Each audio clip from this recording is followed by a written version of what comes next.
ఇక చూడురే, ఇత్తనాలు పెడతప్పుడు ఒక సుక్క ఆనగొట్టదు, మొక్కలు మొలకెత్తప్పుడు ఒక సుక్క ఆనగొట్టదు. పూజలు యాగాలు చేసి మమ్మగాని ఓ ఆనదేవుడా మజగాని జర్ర 4 చినుకులు పడిపో అంటే అస్సలు మనకాయ తొంగి చూడడికి ఆనదేవుడు. కప్పగావుడు ఆయన కూడా దిక్కుండదు. కానీ ఇవాళ 4 ఇత్తులు పడినాయి ఇంటికి తీసుకొద్దామంటే గిన్ని బాధలు పెట్టబట్టే ఆనదేవుడు.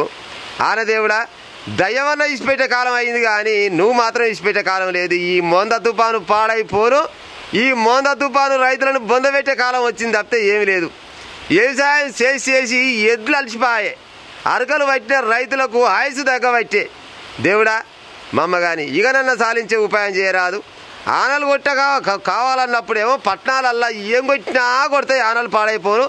ఆ పట్టణంలో ఓ పత్తి చేను ఉండదు, ఓ వరి చేను ఉండదు, ఓ మొక్కజొన్న చేను ఉండదు, ఏ చేనులు ఉన్నాయి కానీ పట్టణంలో వానలు కొడతాయి, ఊర్లల్లో కొట్టాయి. ఇప్పుడేమో ఊర్లల్లో పంటలు తెంపుదామంటే ఊర్లల్లో ఆనలు పాడైపోను, గీతిరిగా ఆనలు కొడితే రైతు ఎట్ట బాగుపడతాడు చెప్పురిగా. ఆనదేవుడా ఇక సాలించు మమ్మగాని. పైగా ఈ భారతదేశంలో రైతే రాజు అంటారు. గిట్ట ఆనలు కొట్టినాక రైతు ఎట్ట రాజు అవుతాడు ఆనదేవుడా? గీంత సొయ్యి కూడా లేకుండా వచ్చిన ఆనదేవుడా నీకు.